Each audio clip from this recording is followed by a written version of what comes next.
किताबों में डूबे रहने वाले लड़के लगातार मशक्कत में लगे हैं। एक नई दुनिया बनाने की वो भीड़ में भी ठहरे सुलझे और सहज हैं। उन्हें जाने क्या मिल रहा है हर किरदार में कि लगातार डूबे हुए हैं उन्हीं में।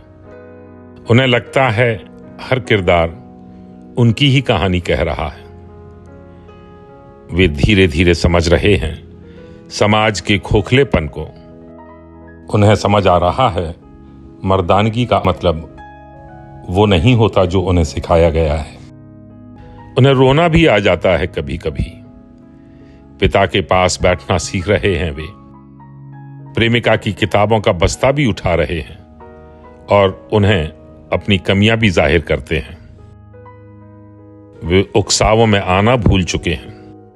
लोग कहते हैं दार्शनिक सा मिजाज उन्हें दुनिया के रंगों से दूर कर रहा है, मगर वे तो खुद अपनी दुनिया बना रहे हैं। मुझे यकीन है किताबों में डूबे रहने वाले लड़के एक दिन ऐसा कर भी लेंगे।